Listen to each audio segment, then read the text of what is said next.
साथियों, जय किसान। अभी हम हैं टिकरी बॉर्डर पे और तमाम यहाँ पर हमारे सभी किसान भाई हैं। भाई हमारे विकास सिसर जी हैं, मनदीप मलिक जी हैं उमरा सुल्तानपुर से, हमारी बहन भी हैं, भाई राकेश और तमाम यहाँ साथी हैं। और इधर सोए हुए भी हैं स्टेज के यहाँ भी और इस तरफ भी, और किसान पूरे अलर्ट पे हैं। आज आप सबको जानकारी है कि बार बार सरकार साजिश कर रही है और ये टिकरी बॉर्डर जो इस आंदोलन की एक बहुत बड़ी ताकत है, बहुत बड़ा मोर्चा है। यहाँ पे आज फिर आप इधर देख सकते हैं कि इस तरफ अगर हम देखेंगे ये जो बैरिकेटिंग लगे हुए हैं और जहाँ हम खड़े हैं यहाँ इन बैरिकेटिंग के साथ छेड़छाड़ फोर्स के माध्यम से पुलिस ने करने की कोशिश की और यहाँ पिछले 11 महीनों से किसान बैठा है, मजदूर बैठा, उसकी बात नहीं सुनी जा रही है। अब हमें साजिशों का शिकार करने के लिए, हमें हादसों का शिकार करने के लिए, हम भी इंसान हैं। यहाँ जो लोग बैठे हैं वो देश के अन्नदाता हैं। हमारी बात को ना सुन करके हमारे खिलाफ षड्यंत्र रच के और यहाँ आज छेड़छाड़ की कोशिश की गई, लेकिन हमारे सभी युवा साथी और बुजुर्ग, माताएं बहनें सब बहुत धैर्य के साथ, शांति के साथ उन्होंने तुरंत यहाँ स्टेज भी चालू किया, सरकार को चेतावनी भी दी और फोर्स को, पुलिस को किसी भी तरह से मोर्चे के साथ छेड़छाड़ नहीं करने दी। बहुत सारे वीडियो वायरल हुए। आप सब 24 घंटे आंदोलन के लिए सजग रहते हैं। तमाम हमारे पास फ़ोन आए, हम लगभग 11 बजे के आसपास हम चले थे और यहाँ बॉर्डर पे पहुँचे। अभी जो सारे हालात हैं, हालात बॉर्डर के नाजुक हैं क्योंकि सरकार बार बार अपनी कब्र खोदने का काम कर रही है आंदोलन के साथ छेड़छाड़ करके। ऐलनाबाद में आज वोटिंग है, वहाँ से भी ध्यान बटाने के लिए और सुप्रीम कोर्ट में अपने आप को पाक साफ करने के लिए, क्योंकि पहले दिन से रास्ता सरकार बंद करके बैठी है। बड़े बड़े पत्थर, नुकीले तार, कीले, और यहाँ तक भी मुझे यहाँ जानकारी मिली कि हमारी करीब 12 दौर की वार्ता हुई और हर वार्ता में सरकार ने एक परत बैरिकेटिंग की बढ़ाना शुरू की। करीब 12 लेयर यहाँ पे थी, यानी कि एक तरफ वार्ता कर रहे थे तो दूसरी तरफ भारत पाकिस्तान जैसी दीवार यहाँ बनाई गई। और आप सबको पता है कि रास्ते सरकार ने बंद किए। हम दिल्ली के लिए आए थे, जहाँ रोका वहीं बैठ गए, लेकिन अब मोर्चे के साथ या किसी ट्रैक्टर ट्राली या किसी तंबू झोपड़ी के साथ अब छेड़छाड़ नहीं होने दी जाएगी। यहाँ अब स्थिति पूरी नियंत्रण में है। हमारे सब साथियों ने बहुत बहादुरता दिखाई है और बहुत सजगता दिखाई है। बहुत सारे साथी बॉर्डर के ऊपर अलग अलग जगहों से आए भी हैं, लेकिन स्थिति नाजुक है। इसलिए सभी जो आसपास के यहाँ टिकरी बॉर्डर के पास के जो ज़िले हैं वो यहाँ पे ज़्यादा से ज़्यादा वहाँ से युवा साथी, किसान भाई यहाँ पहुँचे सुबह तक। अब बॉर्डरों पे आपकी संख्या की ज़रूरत है। ये बॉर्डर ही इस आंदोलन की सबसे बड़ी ताकत है। इनको मजबूत रखना इस आंदोलन को सफल बनाने के लिए, जीतने के लिए, देश को बचाने के लिए बहुत ज़रूरी है। और बाकी जो हरियाणा से या अलग अलग प्रदेशों से यहाँ पहुँच सकते हैं, जो अपने खेती बाड़ी और दूसरे कामों से फ्री हो लिए, तो वो अब अपने तंबू यहाँ आके संभालें, यहाँ अपना समय लगाएं, क्योंकि अब बॉर्डर पे आपकी ज़्यादा ज़रूरत है। क्योंकि ये गिरी हुई सरकार है, ये कभी भी गिरी हुई हरकत कर सकती है, कभी भी छेड़छाड़ कर सकती है। इसलिए अब 24 घंटे बॉर्डरों को सुरक्षित और मजबूत रखने की ज़रूरत। आपको तनाव लेने की ज़रूरत नहीं, कोई अफवाह पे ध्यान देने की ज़रूरत नहीं है, लेकिन सजग रहने की, जागरूक रहने की, अलर्ट रहने की।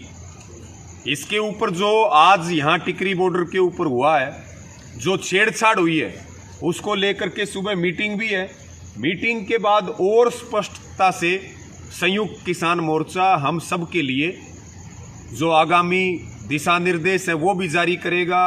हम निश्चित रूप से केवल संयुक्त किसान मोर्चे की बात सुने, किसी अफवाह पे ध्यान ना दें और सरकार की, मोदी सरकार की और बीजेपी की कोई भी साजिश को कामयाब ना होने दें।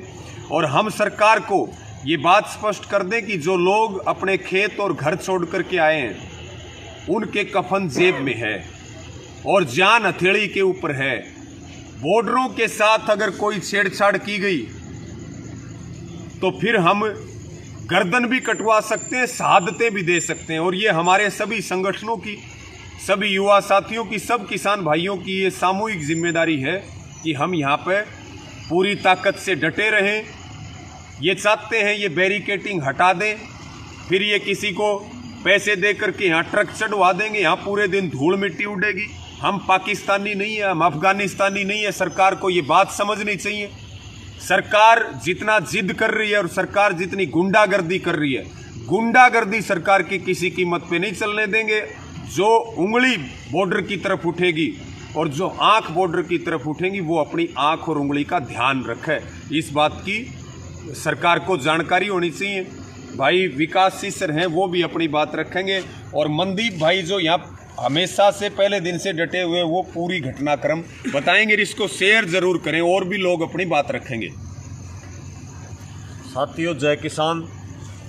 जैसा कि भाई रवि आज़ाद ने सारी बातें बता दी हैं, भाई हमने जब पता चला वीडियो के माध्यम से मैसेज आए हमारे पास कि टिकरी बॉर्डर के ऊपर किसी प्रकार की छेड़छाड़ किसानों के साथ की जा रही है, काफ़ी दूर थे, लेकिन जब भी जितना जल्दी हो सके हमने पहुंचने का प्रयास किया। यहाँ लगभग 1:30 बजे के आसपास हम यहाँ पहुँचे हैं और अब भी भाई मंदी पर के साथ में आप सबकी पहरेदारी करने का काम कर रहे हैं।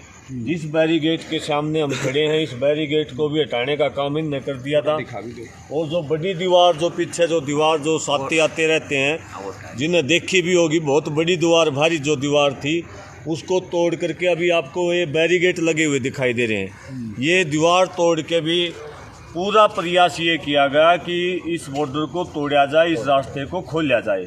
लेकिन हमारे जो क्रांतिकारी साथी थे, हमारे जो बुजुर्ग थे, जो 11 महीने से यहाँ डटे हुए हैं, उन्होंने बड़े मजबूती के साथ उनका प्रशासन का सामना किया और दोबारा से बैरीगेट लगवाने का काम किया। आप सभी साथियों से निवेदन है भाई, जितना जल्दी आप सुबह यहाँ आ सकते हो यहाँ आओ। बॉर्डरों के ऊपर संख्या की आवश्यकता है, आपकी ताकत की आवश्यकता है। सरकार बार बार प्रयास कर रही है षड्यंत्र करने की और इस आंदोलन को तोड़ने के लिए। इसलिए आप सबसे निवेदन है ज़्यादा से ज़्यादा भाई यहाँ पहुँचें और यहाँ बॉर्डरों के ऊपर संख्या बढ़ाएं, ताकि संख्या को देखकर ही सरकार डर जाए, टकराने की हमें आवश्यकता ना पड़े। जय जवान जय किसान। बाकी बात भाई मंदी बताएगा सारी घटना आपको। नमस्कार साथियों, जैसे कि रवि भाई और विकास भाई ने आप लोगों को बताया, पिछले 3 या 4 दिन से सरकार की तरफ से, दिल्ली की तरफ से जो 10-12 लेयर की बैरिकेटिंग की गई थी, धीरे धीरे करके वो हटा रहे थे। और आज सवेरे जो 2 लेयर बची हुई थी, जिसमें एक सीमेंट कंक्रीट की थी और एक ये जो लोहे की थी, किसानों की तरफ, हरियाणा की तरफ, तो दिन में इन्होंने कोई हलचल नहीं की। जैसे ही दिन छिपा 8 या 9 बजे करीब इन्होंने जेसीबी बुला के वो जो कंक्रीट की दीवार थी उसको रास्ते से हटाया और फिर ये जो आखिरी लेयर थी इसके साथ छेड़खानी की। और यहाँ जो किसान आगू बैठे हुए हैं, हमारे बुजुर्ग हैं, युवा साथी हैं, जब उन्होंने विरोध किया तो प्रशासन और किसान आमने सामने आ गए और काफ़ी समय तक उनकी जो जिद है, जो टकराव वो चलता रहा और आखिर में फिर उन्होंने प्रशासन से दोबारा अपना वो टेम्परेरी बैरियर लगा दिए। तो यहाँ का जो माहौल है फ़िलहाल वो तो है एक सम्मानजनक है। और ऐसी स्थिति के अंदर हमें हमारा जो काफ़िला है किसानों का, जो गांव से हमारे साथी हैं, युवा साथी जो आ सकते हैं, भाई मेरी उनसे अपील है कि आप ज़्यादा से ज़्यादा संख्या में यहाँ पहुँचो, क्योंकि किसी भी समय सरकार जो है वो साजिश रचती है और ये किसान आंदोलन साजिश के साए में चल रहा है। यहाँ किस समय क्या होगा कोई कह नहीं सकता, क्योंकि 7 तारीख को सुप्रीम कोर्ट के अंदर सुनवाई है। उसके बाद सुप्रीम कोर्ट का क्या फैसला आता है और एसकेएम क्या निर्णय लेता है, उसके बाद ही हमारी कोई आगे कार्रवाई होगी। तब तक हमें हमारी संख्या को बढ़ाना है और बॉर्डरों को मजबूत करना है। ये सारी बात आपने सुनी। अभी यहाँ पंजाब से भी बहुत संगरूर ज़िले से हमारे भाई आए हैं जो यहाँ पे लगातार पानी की सेवा भी दे रहे हैं। और तो साथियों, सारी बातें आपने सुनी, इसको शेयर करें और ज़रूर बॉर्डरों के ऊपर ज़्यादा से ज़्यादा संख्या में पहुँचने का काम करें। और ये बहुत बड़ी बात है कि ये पूरी अब साजिश सरकार की और सुप्रीम कोर्ट में जो तारीख है उसमें अपने आप को साफ करने के लिए, लेकिन हमारा जो फैसला है, क्योंकि ये आंदोलन देश को बचाने का है और सुप्रीम कोर्ट ने ये बात बार बार कही है कि आंदोलन करना शांतिप्रिय तरीके से हमारा अधिकार है। अब जो है हम किसी भी कीमत पे बॉर्डर पे छेड़छाड़ नहीं होने देंगे और निश्चित रूप से सब इसके लिए अलर्ट रहें और इसको ज़रूर ज़्यादा से ज़्यादा शेयर करें। इस खबर को अभी लाइक करें, शेयर करें, अभी चैनल को सब्सक्राइब करें और घंटी जरूर दबाएं।